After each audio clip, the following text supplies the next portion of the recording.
मुखारबिंद की शोभा का जो वर्णन है, श्यामा जी के जो मुखारबिंद की शोभा का वर्णन है, वो हमारे बीच में प्रीति जी हैं, वो आप सबको बताएंगे। ठीक है, अभी आई थिंक कल ट्रायल क्लास थी, बहुत से बच्चे एब्सेंट थे। ऋतिक, मेरी वॉइस आ रही है क्या? हाँ जी, क्लियर है। क्लियर है, ओके। कल जो ट्रायल क्लास हुई थी, उस ट्रायल क्लास में मैंने कुछ थोड़ा सा बेस बनाया था इसके रिगार्डिंग चित्रांशी, ऋषिका, काव्य। इनको मैं 2 to 3 मिनट्स दूंगी। ये पहले ये बताएंगे कि खेल का कारण क्या बना। ठीक है, तो काव्य आ गए हैं क्या? चित्रांशी, चित्रांशी कानपुर से है। चित्रांशी, आपको मेरी वॉइस आ रही है? हाँ जी आंटी। आप रेडी हैं? चलिए, आपको 2-3 मिनट्स देंगे। आप पहले स्टार्ट करिए, क्या कहना चाहेंगे आप बताएं। हाँ जी, सब बच्चे चित्रांशी को ध्यान से सुनेंगे। हाँ जी, स्टार्ट बेटा। सभी सुंदर साथ जी को प्रेम प्रणाम जी। सुंदर साथ जी, जो धाम धनी ने हृदय में उठाया, जो धाम धनी बुलवाएंगे, सदगुरु महाराज जी बुलवाएंगे। मैं कुछ नहीं बोल रही हूँ, सब उनकी मेहर से बोलूंगी, जो भी बोलूंगी। सुंदर साथ जी, खिलवत ग्रंथ का पहला प्रकरण हम लोग को आज टॉपिक दिया गया था। खिलवत किताब में सबसे पहले यही बात आती है कि जहां पर हम समूह बनाकर बैठ जाएं, जहां हम राज्य की बात करें, राज्य की वाणी चर्चा करें, उसे खिलवत कहते हैं। जैसे अभी इस समय हम मूल मिलावे में विराजमान राजी श्यामा जी के चरणों तले विराजमान है, तो वो हम सबका खिलवत खाना है। वहीं से सारा खेल का निर्माण हुआ है। तो सबसे पहले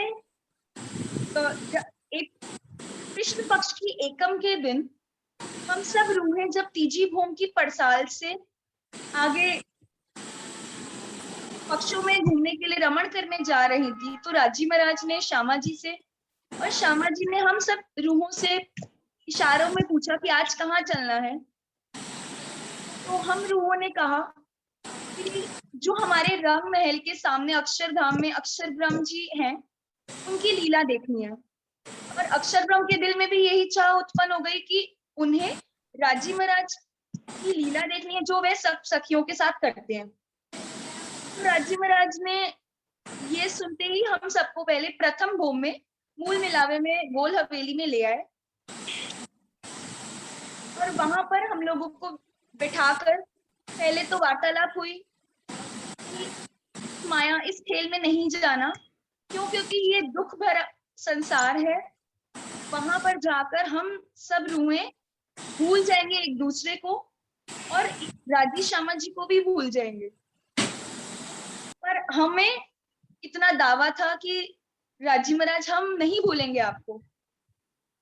राजी के कितनी बार मना करने पर हमने फिर जिद की और फिर हम इस खेल में आ गए। तो सुंदर साथ जी, हम कोई भी नहीं आए हैं, हमारी परात्म वहीं पर बैठी है। राजी महाराज ने हम रूहों की आंखों पर फरामोशी का पर्दा डाला है और हमारे सुरता को अपने हुक्म से अपने दिल रूपी प्रोजेक्टर पर वहीं केंद्रित कर दिया है। उस दिल रूपी प्रोजेक्टर में हम इस माया का खेल देख रहे हैं। तो सबसे पहले तो हम सब सखियां गोपियों के रूप में और राजी महाराज, श्यामा जी, कृष्ण जी और राधिका जी के रूप में ब्रज में आए। फिर ब्रज की लीला होने के बाद हम रास में आए। रास के बाद हम वापस परम धाम गए और परम धाम में राजी ने हमसे पूछा कि अब तुम्हारी इच्छा, दुख का खेल देखने की इच्छा, अक्षर ब्रह्म के खेल देखने की इच्छा पूरी हो गई? तो हम सब सखियों ने कह दिया अभी तो हमने दुख देखा ही कहाँ है। तो फिर भी रामधनी ने मना किया कि इस परम धाम में अत्यंत सुख है, तुम लोग वहां जाकर दुखी हो जाओगे। और फिर भी हमने उनकी बात ना मानकर हम इस मायावी खेल में आ गए। तो जब हम इस जागनी ब्रह्मांड में आए तीसरे खेल में, तो सबसे पहले हमारे सदगुरु धनी श्री देवचंद्र जी की लीला प्रारंभ हुई, और उनके बाद स्वामी श्री प्राणनाथ जी की, और उसके बाद छत्रसाल महाराज जी की, जो ये छठा दिन मोमिनों का चल रहा है, और 7वें दिन में हम परम धाम में जागृत हो जाएंगे और धाम धनी से के साथ बैठकर फेस टू फेस उनसे बात करेंगे कि हमने यहाँ पर क्या अनुभव किया उनकी बात ना मानकर। प्रणाम जी सुंदर शाह जी। प्रणाम जी, वेरी गुड बेटा। काफी कुछ आप आई थिंक मंजिल पर हैं। नेक्स्ट ईशिका। ईशिका फाजिल का सुंदर साहब, मेरी आवाज आ रही है बेटा? आ रही है, मेरी आ रही है? हाँ, आप तैयार हैं? हाँ जी। हाँ जी बेटा, स्टार्ट करिए।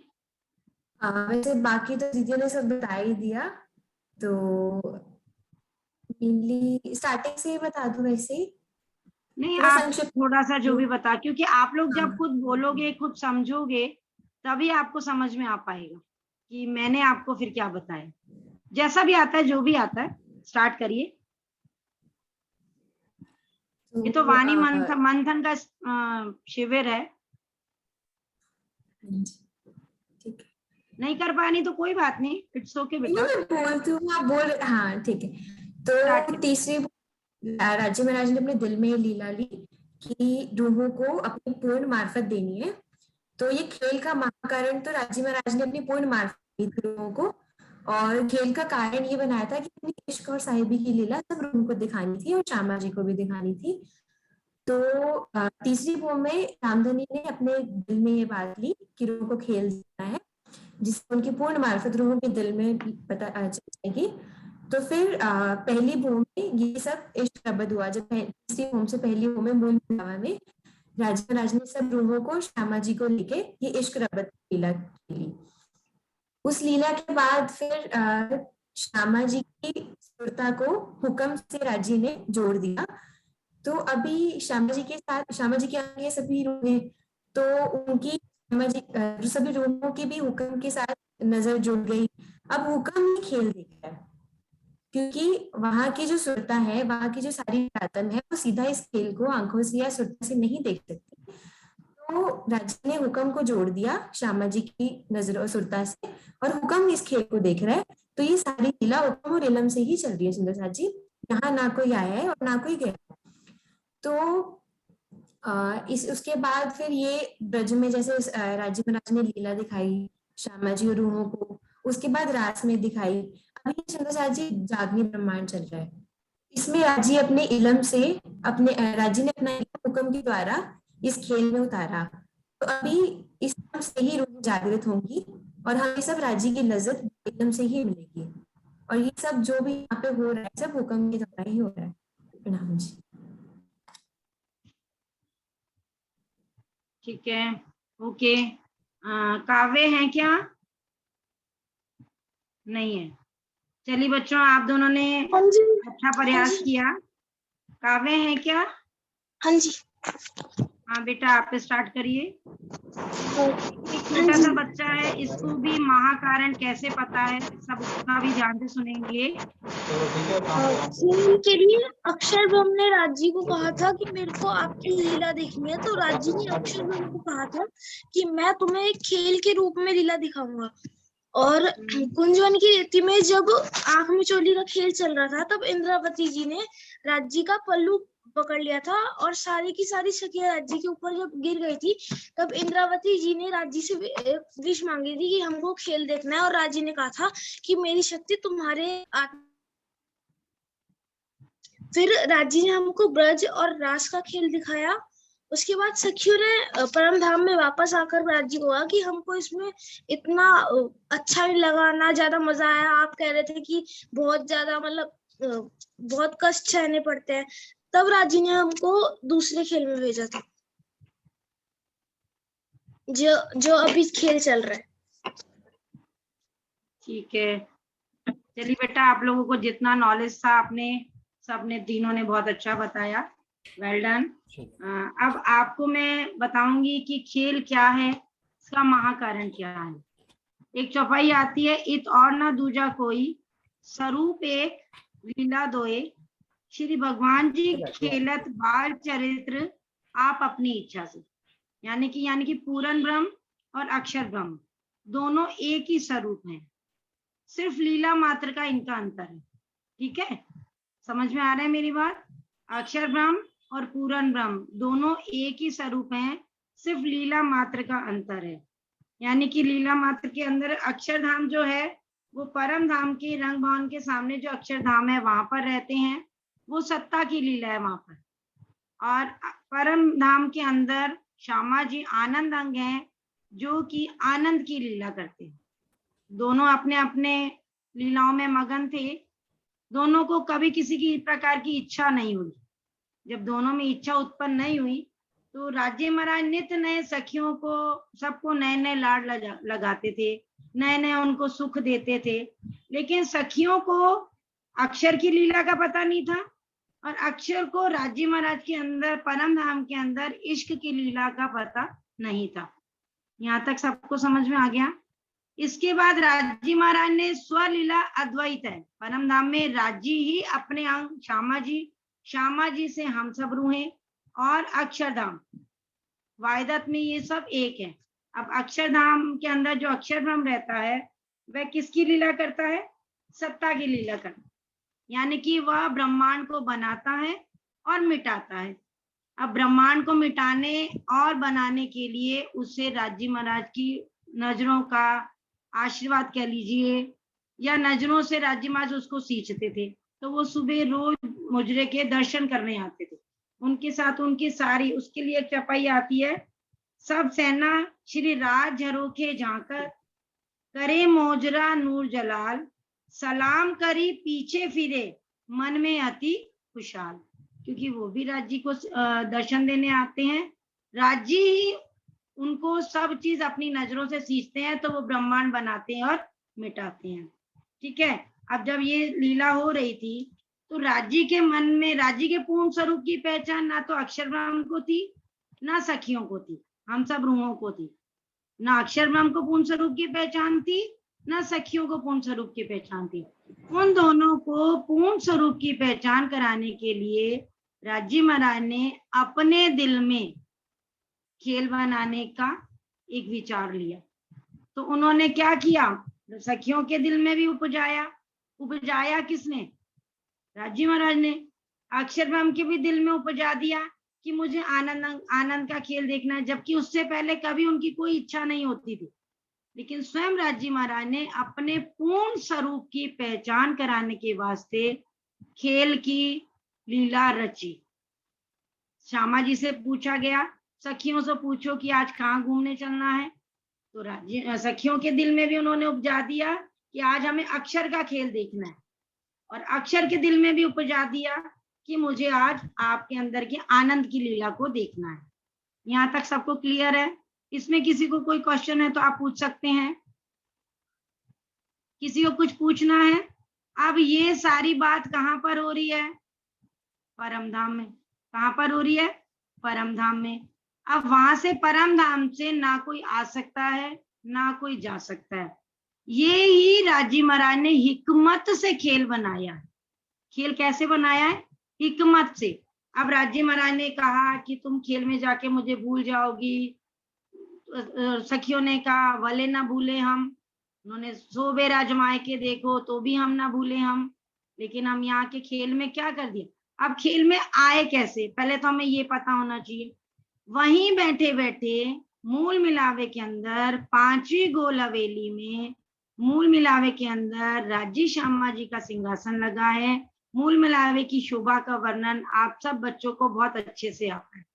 अब यहाँ से जब भी हम सेवा पूजा करें, यहाँ से हम वाणी जैसे जैसे इलम पढ़ते जाएंगे, हमारी सुरता सीधा मूल मिलावे में जानी चाहिए, यहाँ पर कहीं नहीं। और इलम आया हुक्म से राज्य महाराज ने हम सबकी नजर कहाँ फेर दी? नजर ही फेरी है, बैठे हम वहीं पर ही हैं, फरामोशी का पर्दा डाला।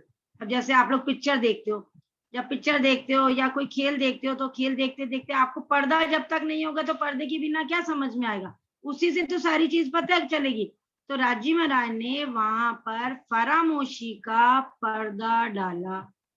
उन्होंने सब बातें हो गई, इश्क रबद हो गया, सब बच्चों को बहुत अच्छे से आता है, सबको पता है कि इश्क रबद में श्यामा जी ने कहा हमारा इश्क बढ़ा, सखियों ने कहा हमारा इश्क बढ़ा, राजी ने कहा कि यहीं बैठे बैठे तुम्हें दिखाऊंगा, दूर भी कहीं नहीं करूंगा, नजरों के सामने भी बैठाऊंगा और यहीं बैठे बैठे तुम्हें दिखा दूंगा कि राजी महाराज ही हमारे आशिक है। राजी महाराज ने कहा आप वहीं बैठे बैठे, इतना बहुत अगर डीपली जाएंगे तो बहुत गहरा हो जाएगा, ठीक है, वहीं बैठे बैठे राजी महाराज के आवेश स्वरूप से, हुक्म के स्वरूप से हमने ब्रज देखी। ब्रज में भी हम गए नहीं ना आए, ब्रज में भी गए नहीं, क्या ब्रज में गए क्या? नहीं ना, हम ब्रज में गए, ब्रज में लीला हुई, लीला होने के बाद सखियों को प्रेम था, उनको ये पता नहीं था कि इनसे हमारा संबंध क्या है, और उसके बाद में रास में लीला हुई 11 साल तक। ये सब लीला आप लोगों को, सब बच्चों को बहुत अच्छे से पता है, इसको अगर मैं डीपली जाऊंगी तो बहुत बड़ा हो जाएगा, ठीक है। उसके बाद में खेल में हम आए, ब्रज खेली हमने, रास खेली, आए नहीं गए नहीं, वहीं बैठे बैठे वाया हुक्म से देख लिया, हुक्म से श्यामा जी आई, हुक्म से रूहें आई, राज्य का जोश आवेश आया, हुक्म से ही हमने सारी चीजें खेल ली। अब हम इस नाही के संसार में तीसरी बार जागनी के ब्रह्मांड में आए।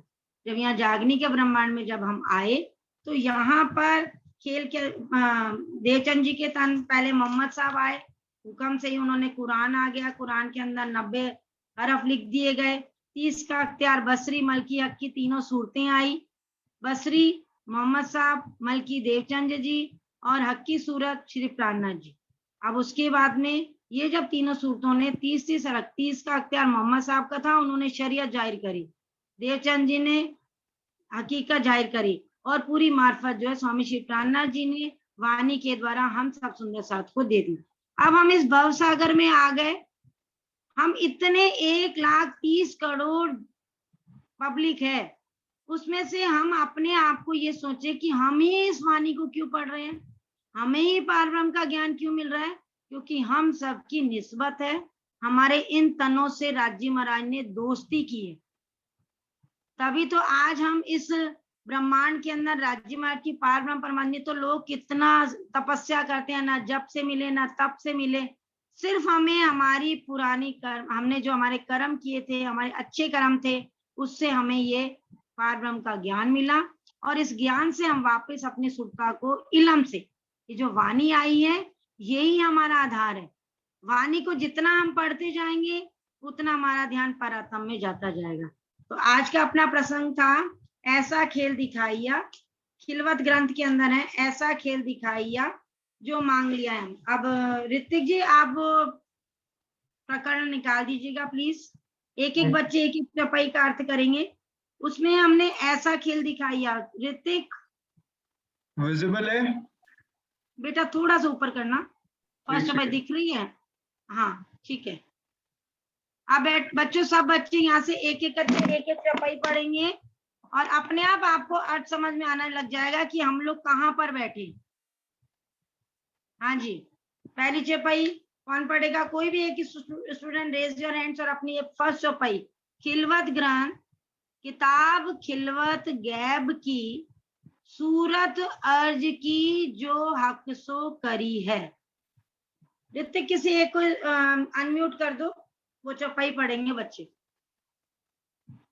कंट्रोल उनके पास ही है, वो कर सकते हैं अपने आप, फिर भी चलिए कोई भी एक स्टूडेंट रीड कर लीजिए बेटा फर्स्ट चौपाई को।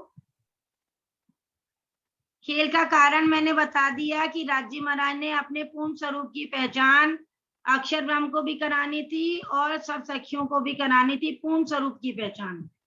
इस कारण से ये खेल बना, पहली बार ब्रज में आए, दूसरी बार रास में, तीसरी बार जागनी के ब्रह्मांड में।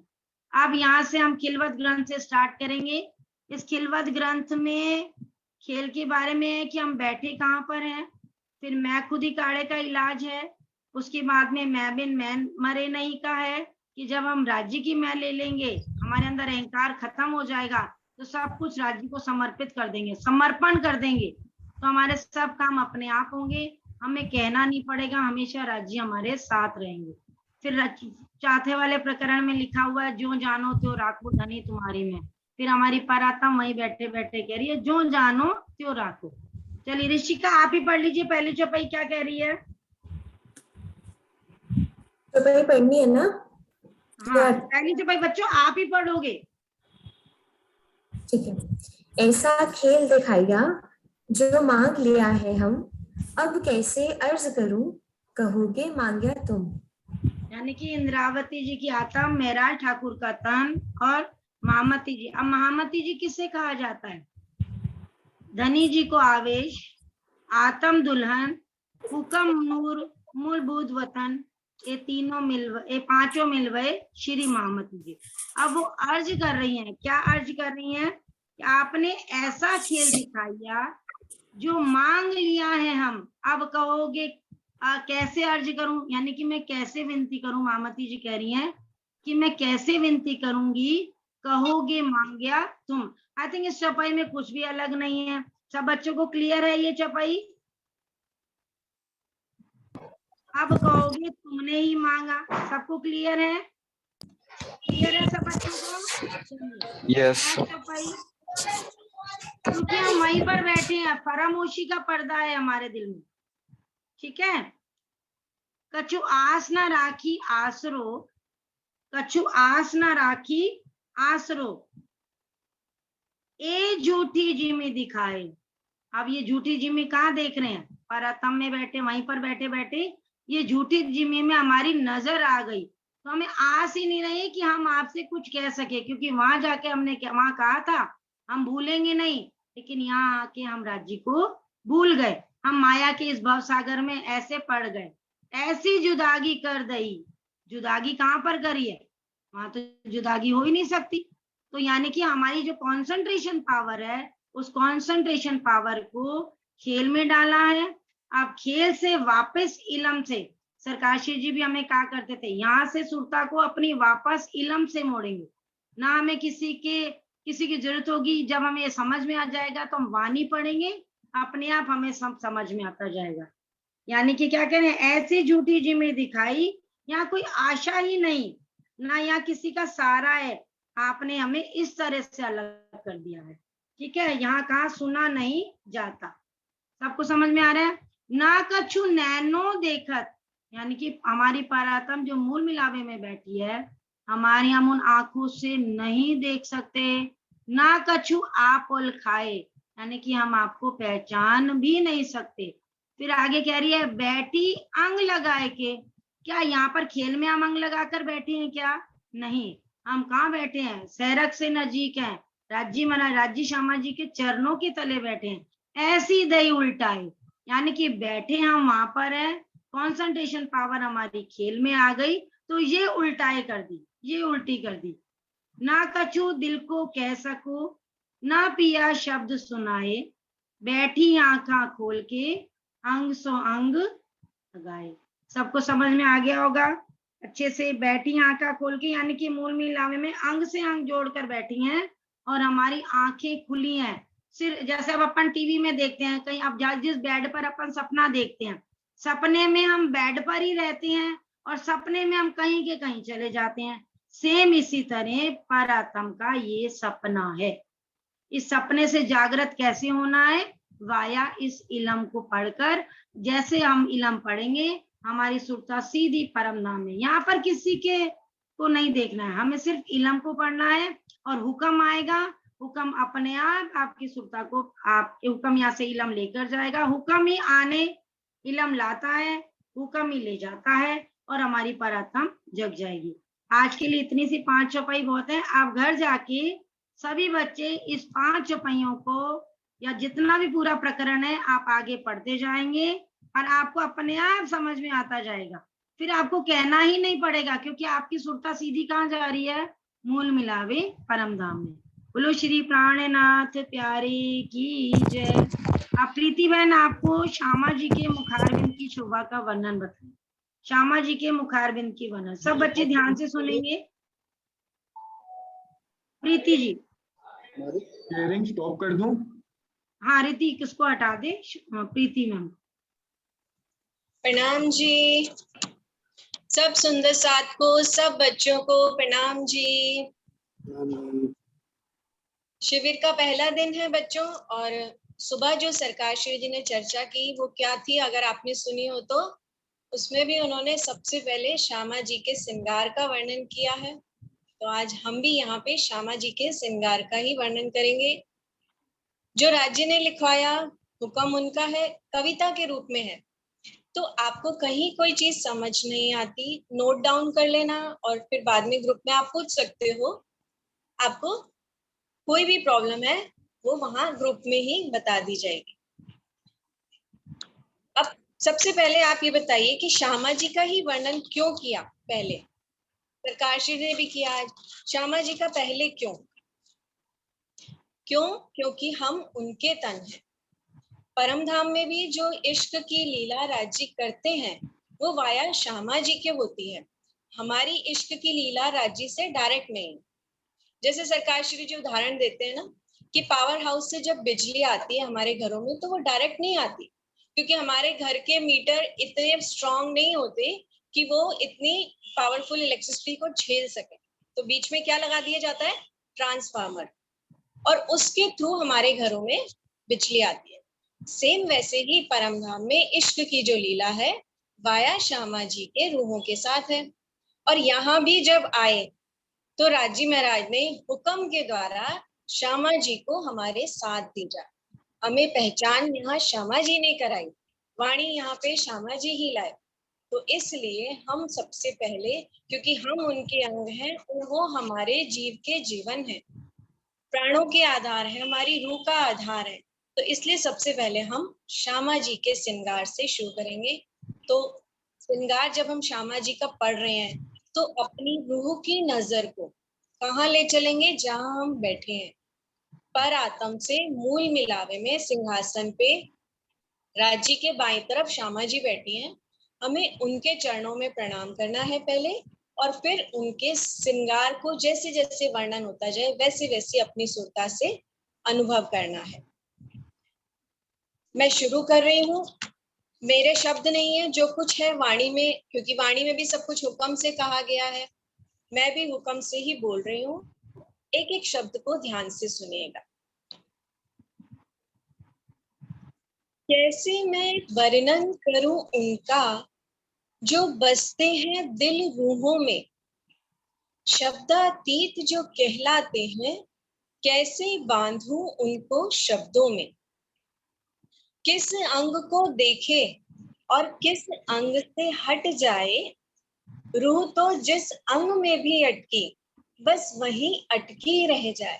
क्योंकि उनके अंगों की इतनी अधिक शोभा है कि अगर कहीं कोई अंग रूह देखने लगती है तो वह बस उसी में खो जाती है। चरण कमल में सर को झुका के मेरी रूह सजदा बजाती है।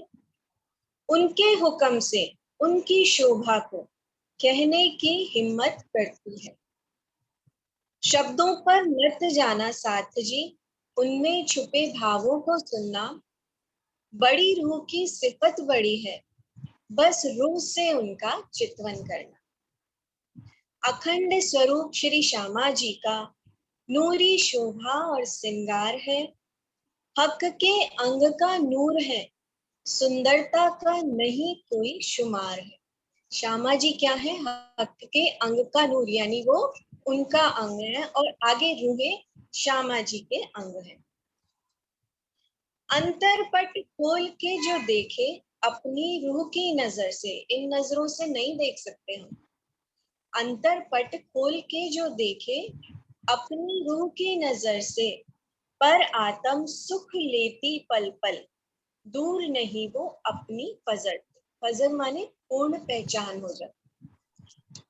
अब श्यामा जी के मुखार बिंद पर चलते हैं। मुखार बिंद पर नजर है अटकी, अप्रतिम सौंदर्य की लाली है। अप्रतिम मतलब एंडलेस, आप उसको शब्दों में नहीं बांध सकते, कोई लिमिट नहीं है, इतनी सुंदरता है उनके मुखार बिंद में।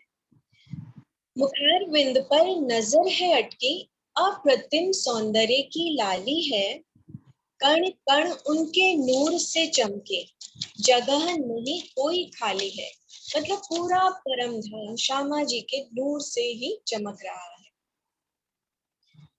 शीश कमल पर राखड़ी सोहे, जिस पर लाल माणिक की चमकार है। दो किनारे पन्ना व पुखराज है, घेर कर आई मोतियों की किनार है। पटली में है मोती नीलवी, पटली माने जो राखड़ी लगी हुई है उसको बांधने के लिए साइड्स में मोतियों की किनार से राखड़ी बंधी हुई है, उसको पटली कहा जाता है। तो पटली में है मोती नीलवी, पुखराज माणिक और हीरा, लाल मांग के ऊपर सजती नूर भरे मोतियों की लड़ियां। वो जो पटली की मोतियां हैं, मोती की किनार है, वो यहाँ मांग के ऊपर से जाती है, इधर भी और बीच में भी। और मांग में जो सिंदूर भरा है उसकी लालिमा भी चमक रही है और उसके ऊपर मोतियों का श्वेत उज्जवल रंग चमक रहा है। लाल मांग पर साड़ी शोभित, नीली पीली और लाल किनार है। इसमें जड़े जवाहरातों की अंबर तक झलकार है। सुंदर गौर माथे पर उनके लटे हैं काले नूरी केशों की।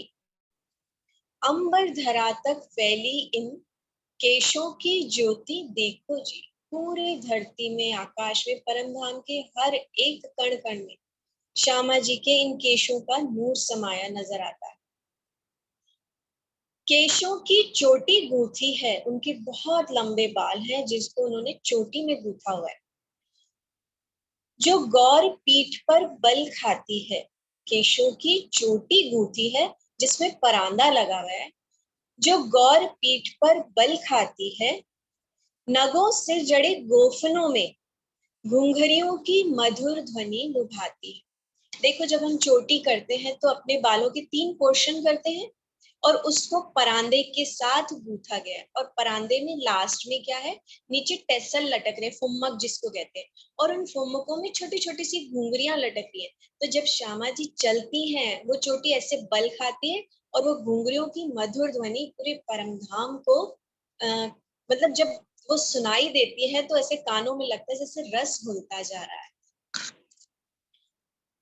बड़ी रूह के उज्जवल नीलवट पर, यानी माथे पर, बड़ी रूह के उज्जवल नीलवट पर भौहें फबती है कमान सी।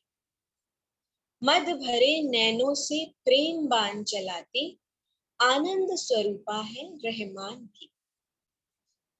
काजल की है काली रेखा, अनियारे इन नैनों में, तिरछी नजर से निरख पियू को, छवि माशूक भर ले पलकों में। तिरछी नजर से निरखने का क्या मतलब है कि श्यामा महारानी जब राज्य की ओर देखती हैं तो आधी पलकें झुका के, ऐसे नहीं किसी को यूं सामने से देखना हो एकदम स्टेयरिंग करने जैसा, बड़े शर्म और लिहाज से आधी पलकें झुका के उनकी तरफ यूं तिरछी नजर से, जैसे इस तरफ बैठे राज्य उनको देख रही है तो उनकी नजर में शर्म लिहाज नजर आता है। मीठे नैन रस भरे रंगीले, मेहर भरे सुखदाई है। हक नैन की सारी खूबियां इन नैनों में समाई है। देखो बच्चों, यहाँ भी कहते हैं ना कि जिसके दिल में जो भी होता है वो उसकी आंखों में दिखाई देता है। लोगों की नजरों से पहचान लेते हैं ना वो कैसा है, क्योंकि जो उसके दिल में भाव है वो आंखों से पढ़ लिए जाते हैं। तो इस तरह श्यामा जी के दिल में क्या है, राज्य का इश्क भरा हुआ है। तो वही इश्क श्यामा जी के निगाहों में, उनके नैनों में दिखाई देता है। उस इश्क की मस्ती, उसका आनंद वो श्यामा जी के नैनों में नजर आता है। पियू प्यारी के नैनों में जब रूप पिया का दिखता है, असीम प्रेम और आनंद का सागर लहराता लगता है। और जब उनके नैनों में रूप पिया का दिखता है, क्या मतलब?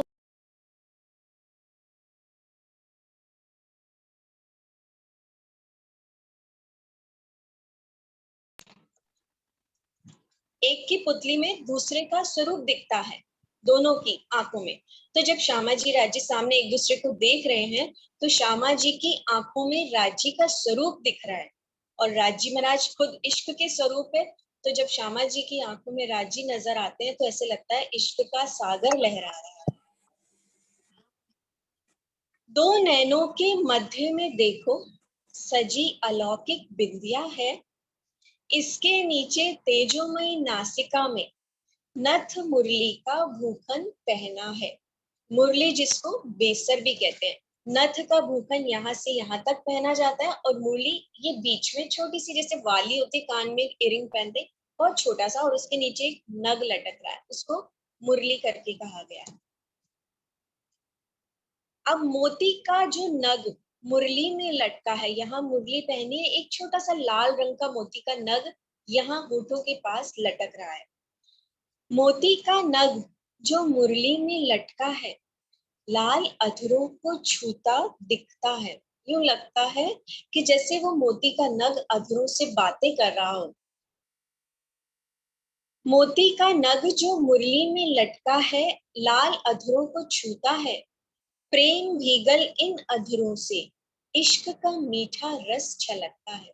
एक तो श्यामा जी के अधर इतने कोमल, इतने लाल, उस पर जब कभी वो पान का बीड़ा चबाते हैं तो वो पान की लालिमा, वो दोनों लालिमा, उनका मुखारबिंद एकदम लाल सुर्ख दिखाई देने लग जाता है।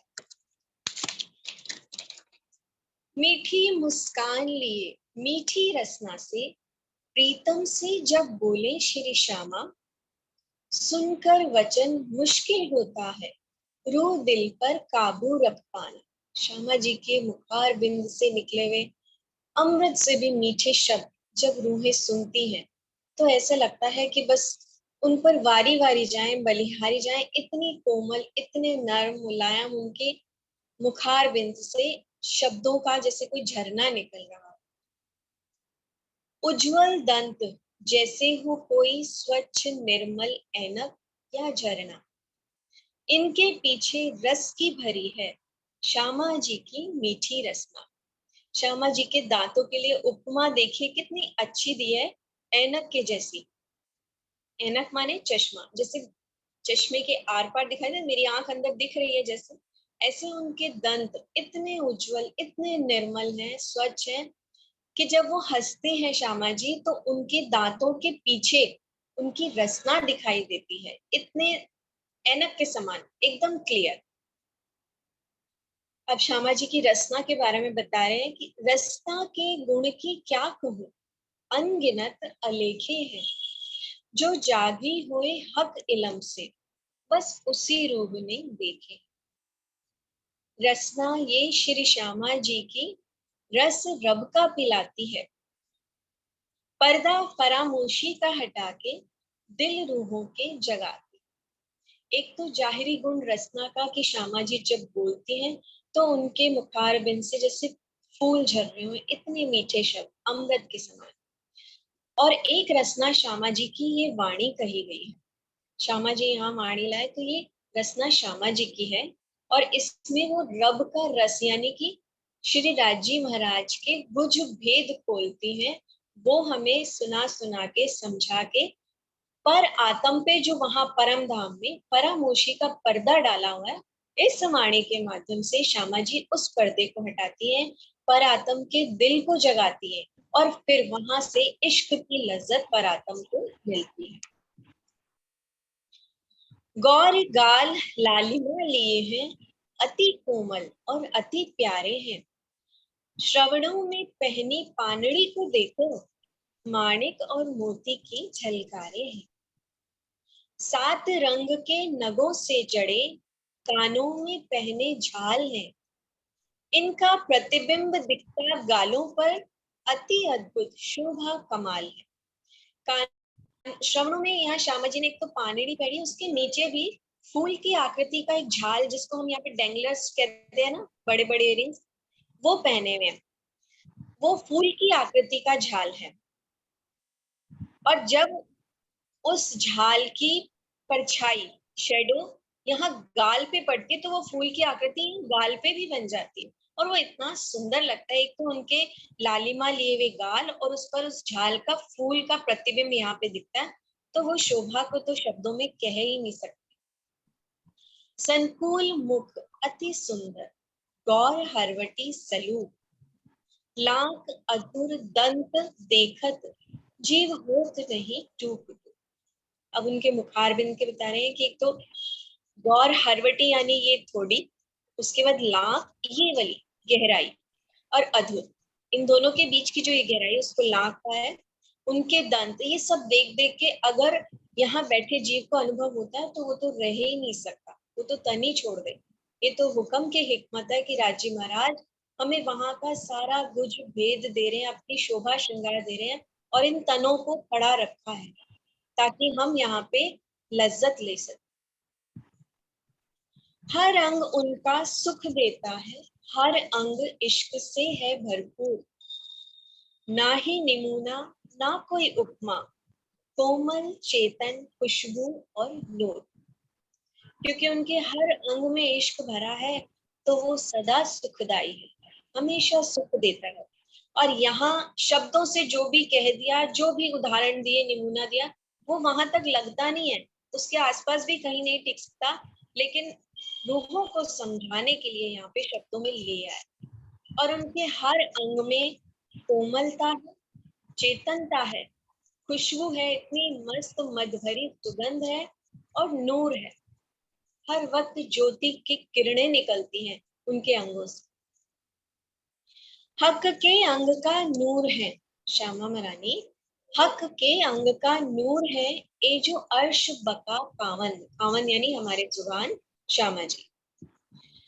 हक के अंग का नूर है, ये जो अर्श बका खावन, ए छवि इन स्वरूप की, क्यों कहसी मत मंद, यानी कि यहाँ माया की जो हमारी अक्ल है वो उस छवि का, वो उस स्वरूप का वर्णन नहीं कर सकती। पल पल नित नौतन और मन चाहा सिंगार ये, जो रूह जैसा चाहे, जो रूह जैसा चाहे उनको वैसा ही वो निहार ले। वाणी में जो श्यामा जी का श्रृंगार वर्णित किया गया, उनके आभूषण बताए गए हैं, वस्त्रों के रंग बताए गए हैं, वो जब इंद्रावती जी ने देखा, अपनी परातम से अनुभव किया, तब बताया। वहां तो पल पल नित नौतन है, एक एक पल में बदलता है, और वो भी रूहों की दिल की इच्छा अनुसार, जो जैसा देखना चाहे। अगर आप अपनी परातम से वहां पे श्यामा जी का श्रृंगार शोभा देख रहे हैं, अनुभव कर रहे हैं, तो ऐसा कोई ये सीमा में मत बांधेगा खुद को कि नहीं वहां लाल साड़ी लिखी है तो मुझे लाल ही देखनी है, ऐसा नहीं है। आपको जो अच्छा लगता है, आपके परातम का दिल जो चाहता है, आप उनको, आपने बस चाहा और वो सामने आपको नजर आ गया, ऐसा श्रृंगार है वहां पे। ऐसी मनोहर सुंदर छवि को रूह के दिल में बसा लूं मैं, ऐसी मनोहर सुंदर छवि को रूह के दिल में बसा लूं मैं, निरख निरख निरखती जाऊं, पलकों में अपनी छुपा लूं मैं, पलकों में अपनी छुपा लूं मैं। प्रणाम जी। बोलो श्री प्राणनाथ प्यारे की जय, बोलो श्री सतगुरु महाराज की जय। बात मैं कहना चाहूंगी, एक बात लास्ट में कहना चाहूंगी कि ये सब जो लज्जत हमें मिलती है वो सिर्फ इस इल्म से, वाणी से। तो जितना जितना हम इस वाणी का आत्म मंथन करेंगे, उतना ही उतना उस अनुभव को गहराई से फील करते जाएंगे, तभी हम वो लज्जत ले सकते हैं। प्रणाम जी। बहुत अच्छा प्रीति जी, बहुत अच्छा आपने श्यामा जी के मुखारबिंद का वर्णन किया। आई थिंक सब बच्चों ने ध्यान से सुना है या नहीं सुना, क्योंकि बहुत से बच्चों ने वीडियो अपना ऑफ कर रखा था। प्लीज बच्चों क्लास के समय में अपना वीडियो ऑन रखो।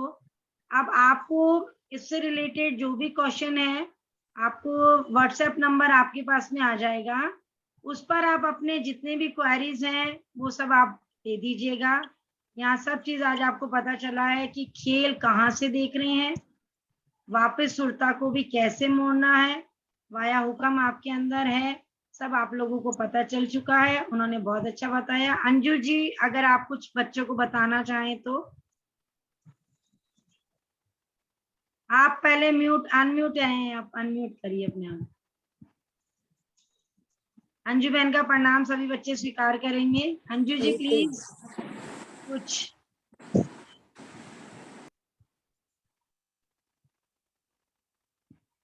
ठीक है बच्चों।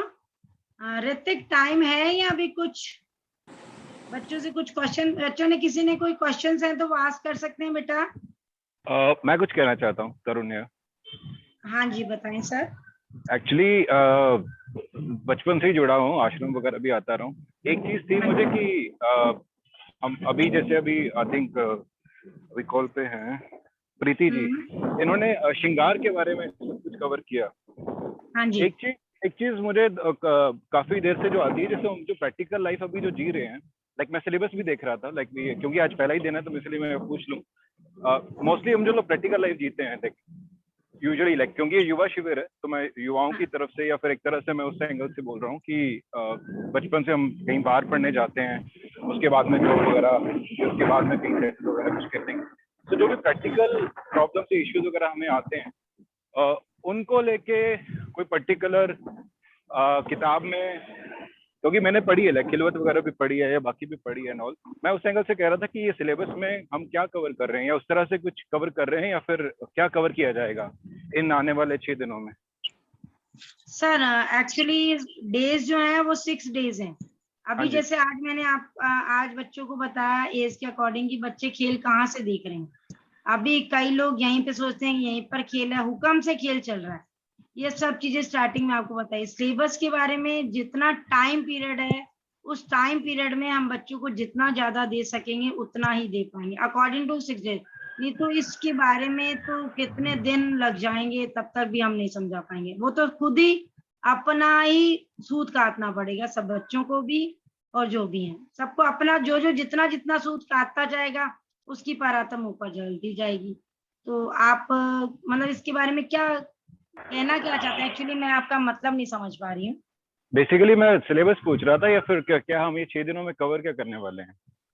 सर 6 दिनों में जैसे अब मैंने खिलवत आज ग्रंथ का पहला प्रकरण बताया, उसको जैसे बच्चे पढ़ते जाएंगे या आप लोग जो भी हैं खिलवत ग्रंथ का पहला प्रकरण पढ़ेंगे, उसमें आपको पता चलेगा कि खेल में हम बैठे कहाँ पर हैं, अंग से अंग लगाकर बैठे हैं, आस भी कुछ नहीं है, तो वो वाया सब चीजें आपको अपने आप समझ में आती जाएंगी। क्योंकि सूत तो आपको अपना ही काटना पड़ेगा, हम इतना नहीं बता पाएंगे। उसके बाद में मैं खुद ही काढ़े का इलाज है, फिर मैं बिन मैं हमें किसकी मैं मारनी है? अपनी खुद की मैं मारनी है, अहंकार मारना है, क्रोध, ये सब चीजें जो आती है अपनी इंद्रियों को कंट्रोल करना है। ये सब चीजें जब आप वाणी पढ़ेंगे आपको अपने आप समझ में आएगा। सर वाणी पढ़ेंगे अपने आप समझ में आएगा। सबसे पहले तो हमें आप सब लोगों को वाणी से जोड़ना है कि वाणी ही हमारा बेस है। आप वाणी पढ़ेंगे, उसके बाद में चौथे प्रकरण में हमारे ये कह रहे हैं कि जो जानो त्यों राखो। अब जैसे कल जो आपकी क्लास होगी, आज का इतना काफी। अब मेरा अगला टर्न जो है वो सेकंड क्लास आई थिंक 17 को होगी। सिलेबस भी हमने डाल दिया है। कल आप लोगों को जीव को कैसे बल करना है, सेवा कैसे करनी है, वो कल बताया जाएगा। टाइम पीरियड के अकॉर्डिंग जितना हम बता पाएंगे उतना ही बता पाएंगे। आपके अगर कोई क्वेश्चंस हैं तो व्हाट्सएप नंबर हम आपको दे दीजिएगा, हम आपको आंसर क्लियर कर देंगे। ठीक है जी। नहीं मैंने अच्छा लगा, मतलब मैंने अभी वो पढ़ा सिलेबस वगैरह, अच्छा है अच्छा है। तो जैसे कल आप देखेंगे, उसके बाद में हम हुक्म की पहचान बताएंगे। हुक्म के बाद में फिर वही वापस ही खिलवत ग्रंथ का जो प्रकरण पहला प्रकरण सब बच्चे पढ़ेंगे, इनसे रिलेटेड इनके क्वेश्चन आंसर होंगे, हम वो लोग क्लियर करेंगे। वैसे तो सरकाशी जी टीका कर ही गए हैं, सरकाशी जी टीका करेंगे। अब हम भी कुछ नहीं बोलते हैं, हुक्म ही बुलवाता है। ये है कि चलो बच्चे बैठेंगे तो कुछ समझेंगे, तो उनका अपने आप में जिज्ञासा बनेगी।